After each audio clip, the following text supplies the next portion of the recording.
Hey, everybody, Dave Hagan here. There's new legislation to create a new 4-day work week. You know, I'm interested in that. So we'll talk about it. That's today on the Financial Wellness Podcast.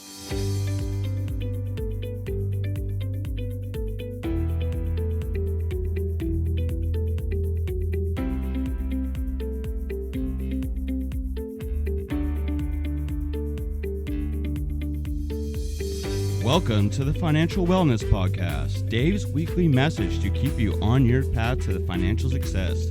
Here is your host, financial problem solver and talk show host, Dave Hagan. Hello, everybody, and welcome to this week's edition of the Financial Wellness Podcast, or the TFWP, as we like to call it. You're listening to episode 516. That's Season 5, Episode 16, and we're going to talk about new possible legislation, state and federal, to mandate a 4-day week of work. So let's look around the room and see who's with me here today. Oh, look, it's our announcer, Nick Appel. Nick, how you doing? Good. Does that mean you're giving me only 4 days of work this week, Dave?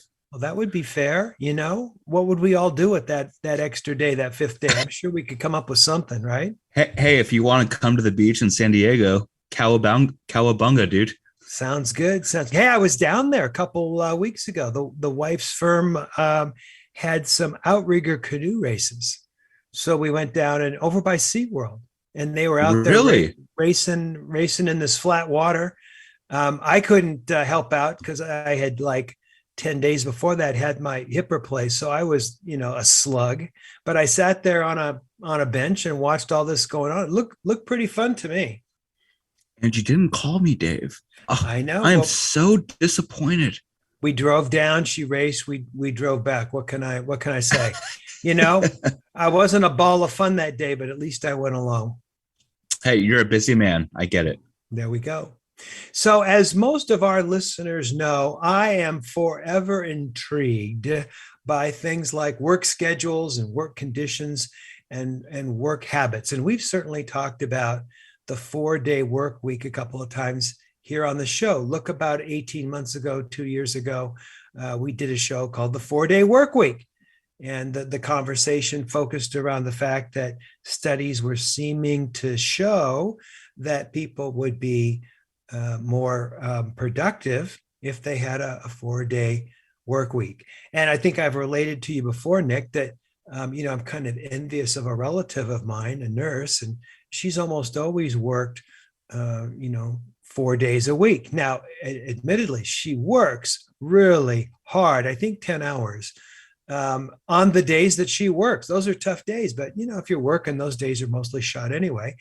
But she has so much more flexibility when you have 3 days off than 2. And I've always been a little bit green with envy about that. Now, when I was coming up, we all just worked 5 days a week.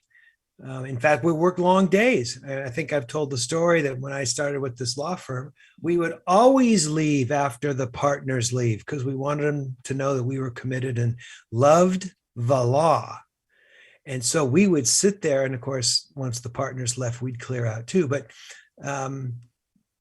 we always made a point to be there. And I got to tell you, there were a lot of Saturdays, probably most Saturdays, that the wife and I would go into the office because I remember talking to someone back in the day, and they said, Jerry Bus and Frank Marino have always said that if you really want to get ahead, you got to work that 6th day. You got to work that Saturday. You know who Jerry Bus and Frank Marino are, Nick?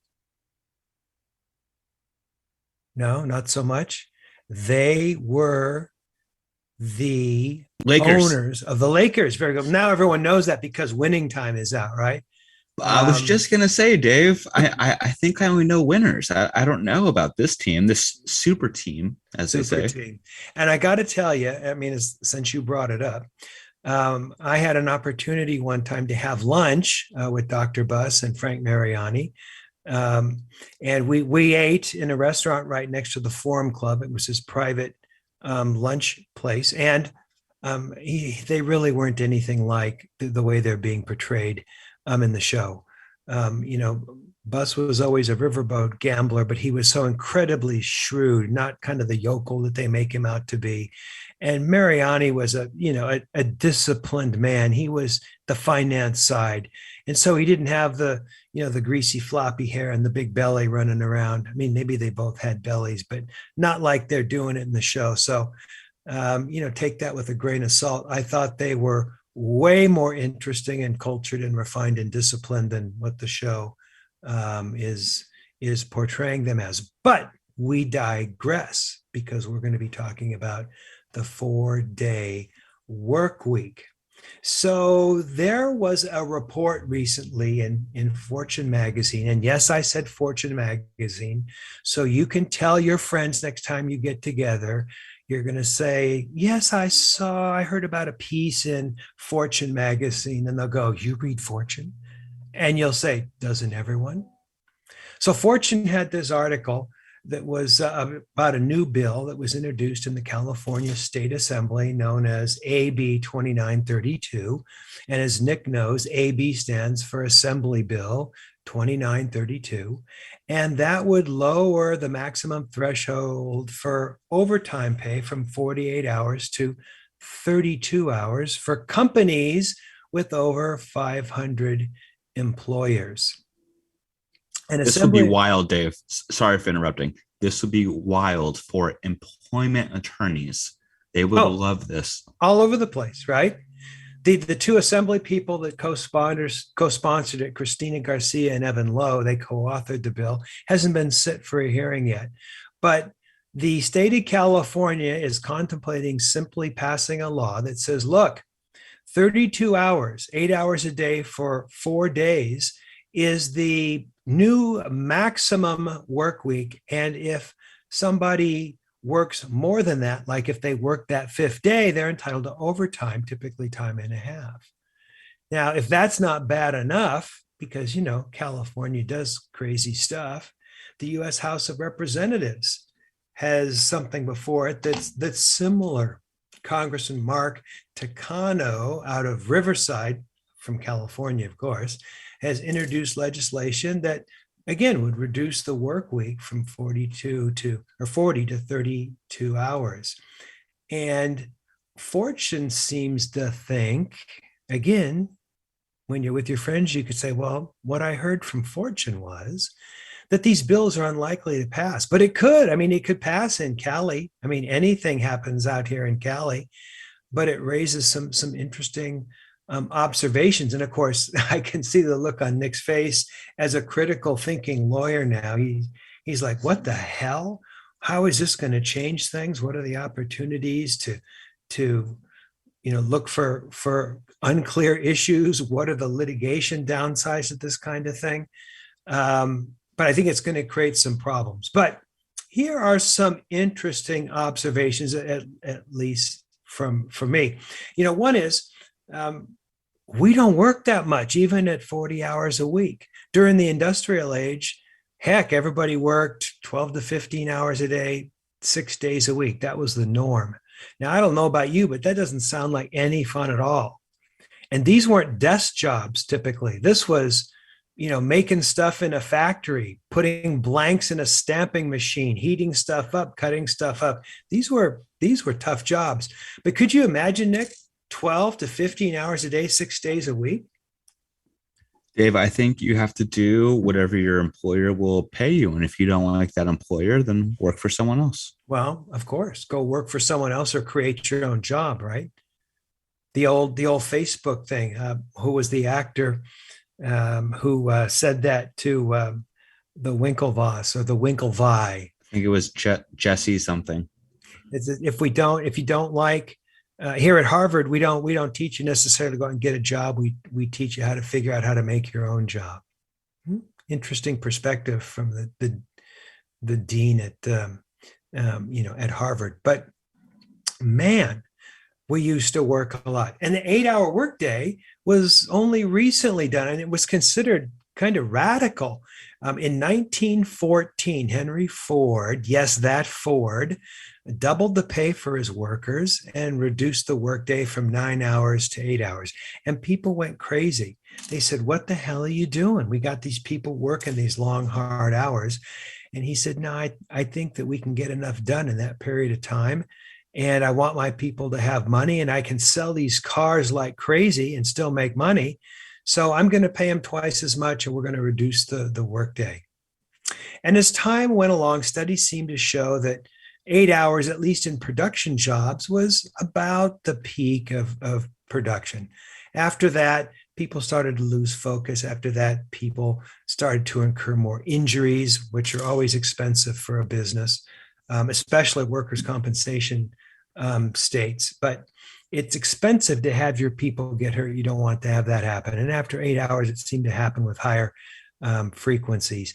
And then studies seem to show that overtime was effective, but only in small doses. After a couple months, someone who had worked long, hard overtime, again, didn't focus and was more prone to getting injured. And that's why they wanted this 8 hour workday. And this became kind of the norm. I mean, Nick, you and I, and we've always seen 8 hours, 5 days a week. That's always the way it's been. But I mean, it's true, but I mean, one thing to always discuss back from Ford's era in the tens until now, 100 years, 110 years later, I mean, there was no minimum wage back then. Minimum wage wasn't a thing until the 30s. And I only know that because my law school report was on the FLSA, or the Fair Labor Standards Act. Okay. All right. So you got more knowledge about this than all the rest of us combined, probably. I mean, arguably, but kudos. But I mean, some people in the United States are not even paid overtime because the type of work that they do, such as agricultural work, is not considered overtime, or it's not constituted. The work that they do will not constitute overtime, which is very interesting. Yeah, I want to talk in a few minutes about the California concept about someone being an exempt employee. And if someone turns out to be an exempt employee, they don't get overtime and a lot of those benefits as well. But we'll get to that in just a couple minutes. But going through this walk through history, we started to come into the office age, or the computer age, or the information age. And it seemed to be that people's peak productive period every day was only 6 hours. And remember, Nick, about a year ago, we were talking about the fact that, hey, if you're in the office 8 hours, chances are maybe 5 are going to be productive. We've talked about when lawyers write down their billing. I mean, you and I talked about this when you were looking at jobs, that if you're going to bill 8 hours, you got to be there 10, 11 hours. There's just a period of time when people have to go to the bathroom and have something to eat and talk with other people and check their email and all that kind of stuff. So to take that thought even further, remember we did an episode that dealt with a study out of England, and this study showed that if you were there 8 hours, that you were really only working 3. So maybe there are, productivity gains to be gained, especially in the information age out there. But I don't know. It's hard just to see a law come down with just going to say, hey, the work week is shorter. 2, it only applies to businesses with over 500 employees. Poor large business. You start to see so many jobs now, or so many laws that only apply to employees of large businesses. So the larger you get, the more overhead you have, and the more difficult it is to remain competitive. So I think that this gives a competitive advantage to small businesses. Interesting, Dave. I have the complete opposite view. How so? I mean, I think that when there's more regulation towards these big businesses, mm-hmm. that in general, the regulation is good for the business. And typically, when there's a smaller business, they give you more leeway to do what you want. And we have not directly discussed it, but the hybrid work week, like for example, Google just went to a well, it's basically similar to this, but it's a 3-day in office and 2-day out of office Mm-hmm. work week. Mm-hmm. And many people on LinkedIn, social media site, are saying it's very beneficial towards it. And I think if there was some type of regulation that would regulate this, similar to the House of Representatives, as we've spoken about, like AB 2932, with a slight modification, I think it'd be beneficial for the entire country. Yeah. I mean, we have a little difference of opinion or view of things. It seems to me that you get larger and it becomes more complicated and expensive to operate. And I think that creates problems. I think it potentially, if this were just to pass in California, not nationwide, it would potentially drive people, out of California. And 500 employees seems kind of, arbitrary to me. But that's me. I've never worked for a big company. And then you say, well, if they're regulated, I don't know if it's a regulation; it's a requirement. But I mean, also it only take effect on companies like Google, Facebook, Microsoft, a top 500 Fortune company, because you can't do that at Starbucks. You can't make drinks from home at Starbucks, right? Well, that's true, but we're not talking about working at home. We're talking about a 4-day work week. We're talking about reducing 40 hours to 32 and paying people the same. So it's like giving everyone a raise, about a 10% raise. But what if most people are hourly? Would that still apply? Yeah. Yeah. You'd still have to pay them. Absolutely. That would be a full work week. I would think, the legislation is new. We haven't had a chance to like break it open and look at it, but these people aren't going to take a cut in pay. That's not going to happen. They're going to expect to make the same amount of money. Interesting thought. Yeah. So hypothetically, they would expect a larger pay per hour. Absolutely. Interesting, because if they work that fifth day, they're going to expect time and a half. Of course. Right? Yeah. I mean, you can't take away benefits and you can't reduce somebody's pay. I mean, I just assumed that, people's pay is going to remain the same. They're just going to be there less. I don't know. See, but then this is getting kind of off the point, but then benefits would have to change. I mean, what would be considered a full work week? Like, for example, when I went to apply for a job, a full work week was 40 hours. Mm-hmm. So now would a full work week be considered 32 hours? Sure. And then would I be considered for full benefits at that time? It's very interesting. Very interesting. I absolutely think so. Yeah, I absolutely think so. So it's like if a company needs someone on that fifth day, do you think they're going to have that person come in on the fifth day and give them time and a half for 8 hours? Don't see it. They're going to get somebody else. I was just going to say, hire a temp. Yeah, they might do it. Hire a temp, or that former full-time job at 40 hours that covered 5 days now becomes 2 part-time jobs at 3 and 2 days, where there are no benefits. Dave, so you're actually sliding backwards. We could go on for hours about this. I know. And I think that, these laws would only apply to a slice of the workforce. I just want to give an example in California. In California, we have what are called exempt employees, and exempt employees are exempt from the overtime and minimum wage and rest break requirements and all that kind of stuff. Basically, these are people that you can pretty much abuse.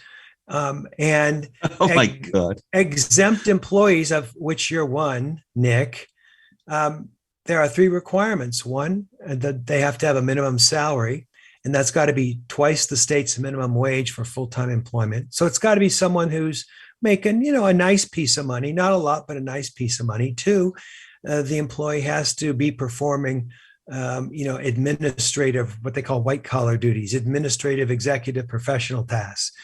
So these are office people. These are people that are making decisions. And the third requirement is the employee needs to be exercising independent judgment. So they have to have duties that involve discretion. But as you can now figure out, Nick, you're an exempt employee as a lawyer. I'm an exempt employee. If I was an employee, I work for myself. I was gonna say, Dave. Right, right. Well, but the thing about working, the thing about working for yourself is you always know your boss is a hard ass. But and going back to taxes, that's why we get taxed differently. absolutely. To the last episode. To the last episode. Right. Absolutely, absolutely. But there's a lot of people in California, and again, this is just California's requirement. It may vary dramatically from state to state, but the attorneys, the accountants, the professionals, the managers, the da da da da, but certainly not the people that are on the line out there making the product. They'll all be covered by this new law. So it's going to apply to different employees. Can you imagine if you're an exempt employee and you've been working 10-hour days and on Friday nobody comes in, but you still got to be there shoveling the Shinola? That would kind of bum me out. How do you define a Shinola? Look it up in your Funkin' Wagnalls. What can I say? Now, a lot of the people that are supporting this, in fact, the people who proposed the laws have cited a study in Finland, and they did a study with county employees for the city of Reykjavik, I believe, and they said, "Oh, there's all these great results," but this was confined to public employees, the public sector, not private employees, and a lot of times people who are public employees, public servants, have very different ways of thinking about the job that they do and what they have to produce and how often they have to be there, et cetera, et cetera, et cetera. So I don't know that, the dramatic success in Finland that they all talk about is really completely that relevant, although, it's interesting to look at. They did a survey, or Microsoft ran a sample program, not a survey, in their Tokyo office, and they found that shorter work weeks resulted in some cases more than 40% productivity. So there are some studies, there are some test programs that are out there that show that there is increase in productivity. But again, that's more anecdotal, not necessarily statistically accurate. But Dave, I'll say this, and I think it's very important. And this kind of goes to my point of having a hybrid work week compared to this 4-day work week. And it's that as a professional now, I realize that's much harder to get into a dentist or to see a doctor on a weekend, and that I'll have to take off work during the typical 5-day work week here in America and possible PTO or paid time off to go and see a doctor. Whereas if we have these 4-day work weeks or this hybrid type work week, then I think this might be beneficial to any parent who has children and needs to get in during the week so they can enjoy their weekend. So what are you saying? Friday's doctor day? A Friday? Why does it have to be a Friday? Why if you have 500 employees, why can't one take off on a Monday, one take off on a Tuesday? Yeah, you could spread it out. Yeah. Why not? Why not? Or if you got a good employee and they say, I need 2 hours on Tuesday morning, you just go, fine, go do what you got to do. Come back as you quickly can. We'll miss the hell out of you, but we'll support you while you're taking care of your health. I've never had a problem with that. Now, you say a good employee. I say, why not have a good employer? I would suspect that a good employer would allow you to do that. Well, you would think, and a good employer would be more inclined to stretch for a good employee, right? If you got someone that just comes back from vacation from 2 weeks, and they go, I need tomorrow. I know I'm back today, but tomorrow I need 4 hours to go to my finger doctor. The employer go, come on, you should have got that done. It's like, who was it? Oh, back in the day, Scottie Pippen. He had his surgery late enough in the summer or whatever, so that he missed the first half of the season because he was trying to make a point. You remember that? I do. People were just incensed about that, and probably rightly so.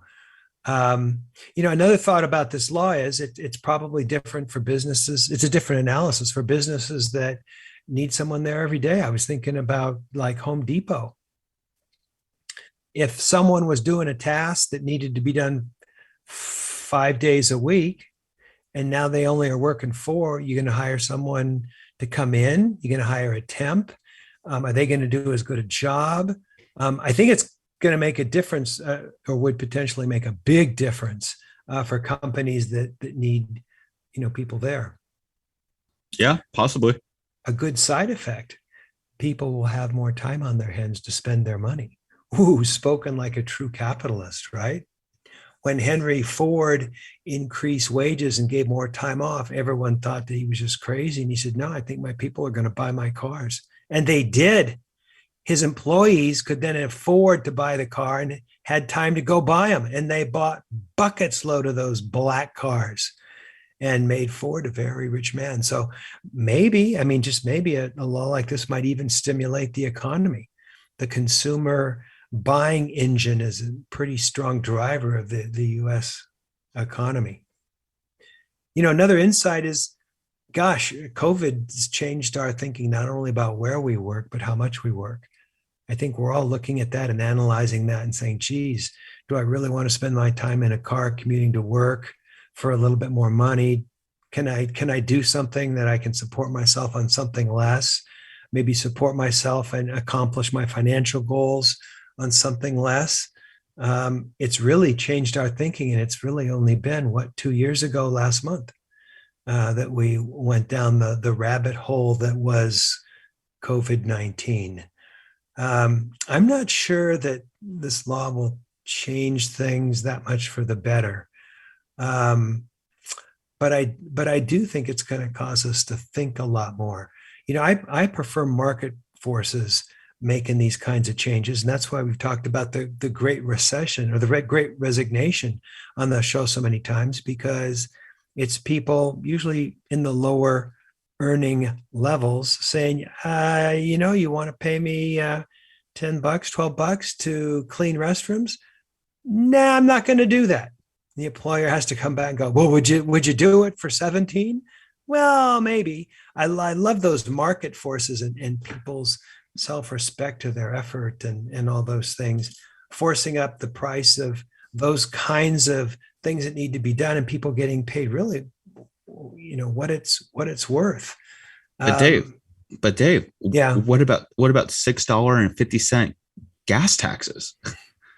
Don't even start me with that. I want to do a whole show on that, but people at the office go, did you see gas? Gas was $6.30. And I said, good. I hope it goes up more. How can you say that?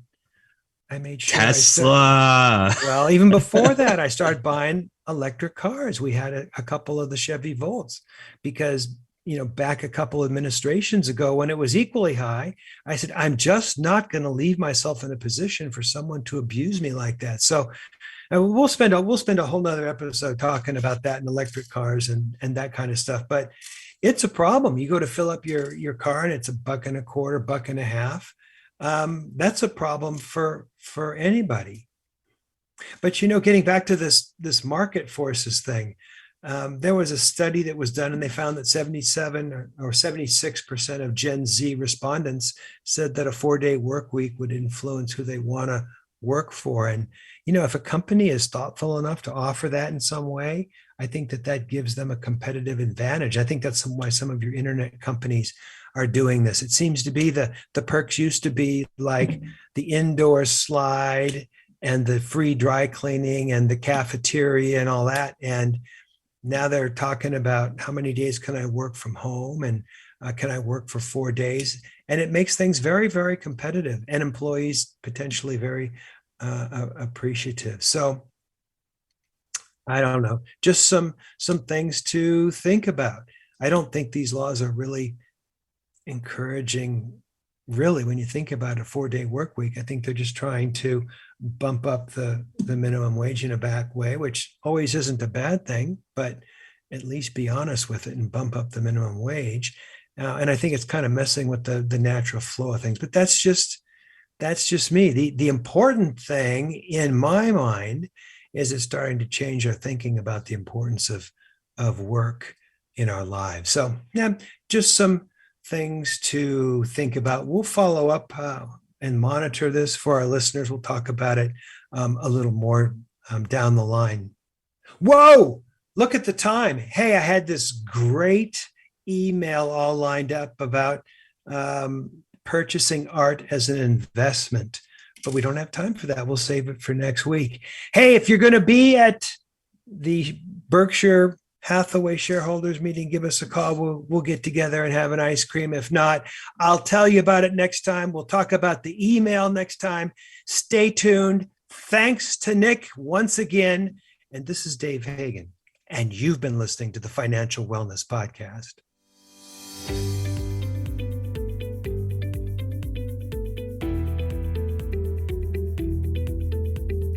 You've been listening to the Financial Wellness Podcast, Dave's weekly message to keep you on your path to financial success. If you have a question that you would like Dave to answer on the podcast, go to thefinancialwellnesspodcast.com.